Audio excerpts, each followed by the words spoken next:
अस्सलाम वालेकुम dear students. अच्छा बच्चों, आज जो हम लोगों ने सीखना है वो बड़ी कन्फ्यूजन रहती है बच्चों को। वो ये कि आया कि हमारे पास जो पी ओवर क्यू की फॉर्म में नंबर होते हैं, क्या वही रैशनल नंबर होते हैं? क्या उसके अलावा कोई और रैशनल नंबर नहीं होते? तो नहीं बच्चों, हमारे पास ये बात यहाँ तक नहीं है कि सिर्फ जो पी ओवर क्यू की फॉर्म में आ जाए बस वही हमारे पास रैशनल नंबर होंगे। नहीं बच्चों, इसके अलावा भी और भी बहुत सारी टाइप्स हैं रैशनल नंबर की। ठीक हो गया। अब हम यहाँ पर इसकी जो टाइप हमारे पास जो हमारी बुक के अकॉर्डिंग दी गई है हम उसको डिस्कस करेंगे। ठीक हो गया। रैशनल नंबर की हम लोगों ने डिफाइन तो पढ़ चुके हैं कि रैशनल नंबर कौन से होते हैं। रैशनल नंबर वो नंबर जिनको हम क्या कर सकें, जिनको हम पी ओवर क्यू की फॉर्म में लिख सके, वो हमारे पास कौन से नंबर कहलाते हैं? रैशनल नंबर कहलाते हैं। अच्छा अभी अब ये तो हमें क्लियर हो गया। अब रैशनल नंबर की इशारिया के अंदर अगर कोई इशारिया के अंदर नंबर आ जाए, आया कि वो रैशनल नंबर होगा कि नहीं होगा? बच्चों, अगर डेसिमल के अंदर नंबर आ जाए इशारिया के अंदर तो वो भी हमारे पास रैशनल नंबर होते हैं, मगर उसमें कुछ स्पेसिफिक उनके टाइप्स हैं, उनको हम आज डिस्कस कर लेते हैं। बच्चों, जो डेसिमल के हिसाब से जो रैशनल नंबर है उनको टू टाइप्स में डिवाइड किया गया है। यानी कि द डेसिमल जो है, द डेसिमल रिप्रेजेंटेशन, यानी कि इशारिया के अंदर जो the decimal representation, the decimal representation of the decimal representation of rational number is of two type of rational number are of two types। यानी कि हमारे पास कितने टाइप्स हैं रैशनल नंबर की डेसिमल के हिसाब से? वो दो है। यानी इशारिया के अंदर जो रैशनल नंबर की जो टाइप्स है वो कितनी है?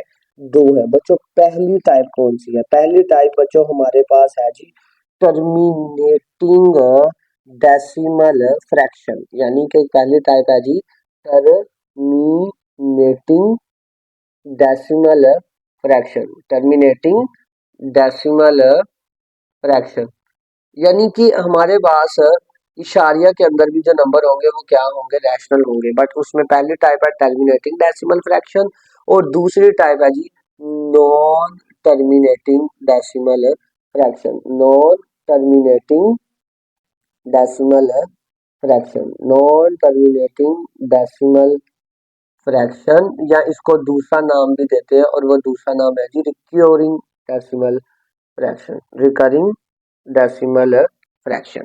क्लियर है? अच्छा भी अगर कोई हमसे पूछे कि इशारिया के लिहाज से कोई नंबर हमारे पास रैशनल नंबर होते हैं? जी बिल्कुल होते हैं।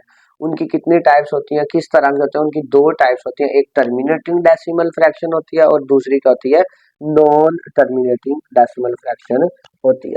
अच्छा बच्चों, आज अब हम इसको मजीद डिटेल से डिस्कस करते हैं कि क्या क्या कौन कौन से होते हैं। सबसे पहले बच्चों, टर्मिनेटिंग डेसिमल फ्रैक्शन क्या होती है?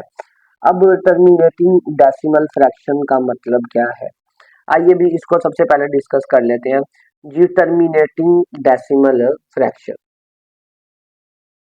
Terminating decimal fraction.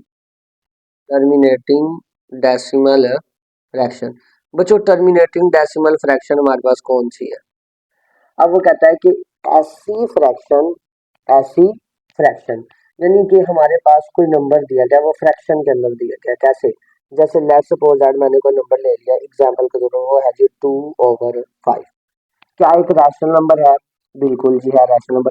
अगर मैं इसको इशारिया के अंदर तब्दील करूं तो आया क्या तब भी ये रैशनल नंबर होगा? बिल्कुल होगा। कैसे? अब मैं 2 को रखता हूं अंदर और 5 के ऊपर क्या करवाता हूं? डिवाइड। अब सबसे पहले 2 छोटा है तो इशारिया लगाऊंगे तो 0। 5 को किससे मल्टीप्लाई करूं? 20 है। 5 को 4 से किया, 20 मल्टीप्लाई किया तो ये 20 आ गया। तो 5/2 का आंसर क्या आ गया जी? 0.4 आ गया। तो बच्चों, एक बात आप लोगों ने याद रखनी है कि हमारे पास टर्मिनेटिंग डेसिमल फ्रैक्शन वो होती है कि ऐसी फ्रैक्शन जिसमें इशारिया यानी डेसिमल के बाद जो डिजिट आ रहे हैं, यानी जो नंबर आ रहे हैं वो क्या आए? फाइनाइट आए। क्या आए? फाइनाइट। फाइनाइट का मतलब क्या होता है? महदूद आए, क्या आए, महदूद आए। महदूद का मतलब है ये नहीं है कि ये आगे चलते ही जाए, क्लोज ही ना हो रही हो, यानी कि इशारिया के बाद 2 3 4 5 तक चले और फिर क्या दे वो कंप्लीटली नंबर, वो कंप्लीटली फ्रैक्शन क्या हो जाए, खत्म हो जाए। तो ऐसी फ्रैक्शन को हम क्या नाम देते हैं, टर्मिनेटिंग डेसिमल फ्रैक्शन का नाम देते हैं। बजाय इसकी डिफाइन लिख लेते हैं। डिफाइन है जी, द डेसिमल फ्रैक्शन, इसकी डेफिनेशन है जी, the decimal fraction, the decimal fraction यानी कि ऐसी इशारिया वाली फ्रैक्शन इन विच, जिसके अंदर, in which there are finite number of digits, in which there are finite, in which there are finite number of digit, number of digit यानी कि जिसके अंदर फाइनाइट क्या हो, in which there are finite यानी महदूद नंबर हो, महदूद यानी नंबर ऑफ डिजिट्स हो, किसके अंदर, in its decimal part, in its decimal part, in its decimal part. तो ऐसी फ्रैक्शन को हम क्या नाम देंगे, देखिए, टर्मिनेटिंग डेसिमल फ्रैक्शन, यानी is called terminating decimal fraction, is called terminating decimal fraction, terminating decimal fraction. अच्छा, अब इसको मैं मजीद एक एग्जांपल से क्लियर करता हूँ, ये आपके और कंफ्यूजन क्लियर हो जाएगी। एक मैं एग्जांपल ले लेता हूँ और वो एग्जांपल है जी 3/8। क्लियर है जी। अब मैं क्या करता हूँ बच्चों, मैं 3 को रखता हूँ अंदर और 8 पे क्या करता हूँ, डिवाइड करता हूँ। अब 8 इशारिया लगा 0, 8 को मल्टीप्लाई करें 30 आए, 8 2 जार 16, 8 3 जार 24 और 8 4 जार 32। तो 8 3 जार क्या आ जाएगा, 24 आ गया। कितना बच गया जी, इसमें से 6 बच गया, फिर इशारिया लगा हुआ है तो 0 आ गया। अब 8 को किससे मल्टीप्लाई करें, 60 आए, 8 2 जार 16, 8 3 जार 24, 8 4 जार 32, 8 5 जार क्या आता है 40 और 8 6 जार 48 और 8 7 जार 56, 8 7 जार आ गया जी 56। अब 60 में से 56 निकाले तो कितने बचे, 4 इशारिया 0। अब 8 को किससे ज़रब करें, 40 आए, तो 8 को 5 से ज़रब किया तो क्या आ गया, 40 आ गया। तो यानी कि ये जो 8 3/8 थी ये कम्प्लीटली क्या हो चुकी है, डिवाइड हो चुकी है। अब यानी ये सॉल्व हो चुकी है, तो रिजल्ट में इसका आंसर क्या आया, 0.375। अब यहाँ पर गौर किया जाए, इशारिया के बाद जो डिजिट है वो क्या हो चुके हैं, अब खत्म हो चुके हैं, यानी ये जो फ्रैक्शन दी थी ये कम्प्लीटली सॉल्व हो गई है। तो ऐसी फ्रैक्शन जिसमें इशारिया के बाद जो ये डिजिट्स, नंबर ऑफ डिजिट्स आ रहे हैं, ये नंबर ऑफ डिजिट्स आ रहे हैं, ये क्या हो, फाइनाइट हो, क्या हो, ये फाइनाइट हो यानी महदूद हो, ये ना हो कि ये चलते ही जाए यानी ये रुक जाए, यानी फाइनाइट नंबर ऑफ डिजिट्स हो, फाइनाइट नंबर ऑफ डिजिट्स यानी finite number of digits in it decimal part, यानी इशारिया वाले पार्ट के अंदर उसके जो डिजिट्स हैं वो क्या हो, फाइनाइट हो। तो ऐसी फ्रैक्शन को हम क्या नाम देते हैं, टर्मिनेटिंग डेसिमल फ्रैक्शन का नाम देते हैं। यानी ऐसी फ्रैक्शन को हम क्या नाम देते हैं, टर्मिनेटिंग डेसिमल फ्रैक्शन का नाम देते हैं। अब इसकी जो दूसरी टाइप आती है वो आती है जी नॉन टर्मिनेटिंग डेसिमल फ्रैक्शन। अब दूसरी डिफाइन देख लेते हैं जी, नॉन टर्मिनेटिंग डेसिमल फ्रैक्शन। मैं इधर लिख लेता हूँ, क्या है जी, non terminating, non terminating, non terminating decimal fraction या or recurring decimal fraction, recurring decimal fraction. अच्छा भी बच्चों, अब इसकी डिफाइन भी हम कर लेते हैं कि इसकी डेफिनेशन क्या है हमारे पास।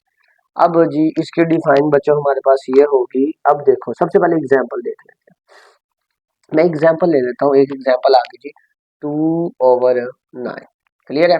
अब मैं 2 को रखता हूँ अंदर और 9 पे क्या कर रहा हूँ, डिवाइड, इशारिया लगा 0, 9 2 बार 18, फिर 2, फिर 0, 9 2 बार 18। अब ये फर्दर ऐसे ये चलती जा रही है, तो ये हमारे पास किसके इक्वल आ गया, 0.2222, यानी ये 100 ऑन चलता जा रहा है। अब यहाँ पर देखा जाए तो इशारिया के बाद नंबर क्या हो रहे हैं, रिपीट होते जा रहे हैं, नंबर क्या हो रहे हैं, रिपीट होते जा रहे हैं। तो ऐसी फ्रैक्शन जिसमें नंबर क्या हो, नंबर क्या हो, रिपीट हो अगेन एंड अगेन, यानी कि जिसके ऐसी फ्रैक्शन जिसमें डेसिमल पार्ट के अंदर नंबर क्या हो, रिपीट हो, यानी नंबर क्या हो, रिपीट हो, रिपीट हो again and again, again and repeat हो अगेन एंड अगेन। तो ऐसी फ्रैक्शन को हम क्या नाम देंगे, नॉन टर्मिनेटिंग डेसिमल फ्रैक्शन। अब इसकी डिफाइन क्या आएगी, इसकी डिफाइन ये आएगी, the decimal fraction, the decimal fraction, the decimal fraction in which the decimal fraction in which number of digits, in which number of digits, यानी कि जिसके अंदर number of digits क्या हो, in which number of digits are repeated again and again, number of digits repeated repeated again and again, again and again with same order, with same order, यानी कि उसी तरह ही नंबर वही बार बार क्या हो रहे हो, रिपीट हो रहे हो, किसके अंदर, in its decimal part, in its decimal part. तो ऐसी जो फ्रैक्शन होगी, यानी कि द डेसिमल ऐसी फ्रैक्शन जिसके अंदर नंबर ऑफ डिजिट्स रिपीट हो रहे हो बार बार और एक ही आर्डर उनका हो, एक ही आर्डर हो, इन इट्स यानी कि इन इट्स डेसिमल पार्ट। तो वो जो फ्रैक्शन कहलाएगी वो क्या कहलाएगी, recurring decimal fraction, recurring decimal fraction क्या कहलाएगी, रिकरिंग डेसिमल फ्रैक्शन हमारे पास कहलाएगी। यानी कि नॉन टर्मिनेटिंग डेसिमल फ्रैक्शन या रिकरिंग डेसिमल फ्रैक्शन ऐसी कि हमारे पास जिसमें डेसिमल यानी इशारिया के अंदर जो डिजिट्स है वो क्या हो रहे हो, रिपीट हो रहे हो, डिजिट्स क्या हो रहे हो, रिपीट हो रहे हो। एक एग्जांपल और ले लेते हैं, वो दूसरी एग्जांपल है जी 4/11। अब 4 को मैं रखता हूँ अंदर और 11 को डिवाइड करता हूँ, 4 ये लगा 0, 11 को किससे मल्टीप्लाई करूं कि क्या कहता है 40 आएगा, 11 3 जार क्या आएगा 33, 4 जार 44 आ जाएगा। तो 33 और आंसर कितना आ गया जी, पीछे 6 बच गया। अब 6 इशारिया फिर 0, अब 11 4 जार 44, 11 5 जार 55 आएगा। तो इट्स मीन अब फिर क्या करेंगे, 11 सॉरी ये 6 बच गया, 11 4 जार 44, 11 5 जार क्या आएगा 55 और 11 6 जार क्या आएगा 66 आएगा। तो इट्स मीन हमारे पास 11 5 जार क्या होगा 55, और ये फिर पीछे कितने बच गए, अब ये फिर हमारे पास कितने बच गए, सॉरी 40/30, सॉरी ये आ गया जी 70, इधर 70 आएगा। अब जब मैं इसको इससे डिवाइड करूंगा तो ये आएगा जी 66, और ये आंसर कहाँ पर क्या बचेगा 4 और यहाँ पर 6 आएगा। अब यहाँ पर ये फिर 0, ये फिर क्या आ जाएगा 3 से, अब ये फिर 33 और फिर कितना बच गया 70। अब ये देखा जाए तो ये इस तरह नंबर चलता जाएगा 0.36 36 36 36, यानी ये नंबर देखो रिपीट हो रहे हैं मगर ये क्या हो रहे हैं एक स्पेसिफिक ऑर्डर के साथ, ये 36 36 36 36। तो ऐसे नंबर जो इशारिया के बाद क्या हो रहे हो, रिपीट हो रहे हो एक ही ऑर्डर के साथ, यानी उसके डेसिमल पार्ट के अंदर, तो ऐसी जो फ्रैक्शन होगी इसको हम क्या नाम देंगे, नॉन टर्मिनेटिंग डेसिमल फ्रैक्शन या रिकरिंग डेसिमल फ्रैक्शन का नाम देंगे। बच्चों रैशनल नंबर की सिर्फ दो टाइप्स है इशारिया के लिहाज से, एक है जी टर्मिनेटिंग डेसिमल फ्रैक्शन और दूसरी है जी हमारे पास नॉन टर्मिनेटिंग डेसिमल फ्रैक्शन, या इसको दूसरा नाम देते हैं रिकरिंग डेसिमल फ्रैक्शन का नाम देते हैं। इस दो के अलावा और कोई टाइप्स नहीं है इशारिया के लिहाज से। उम्मीद है कि आप लोगों को ये लेक्चर समझ आया होगा। ओके बच्चों, अल्लाह हाफिज।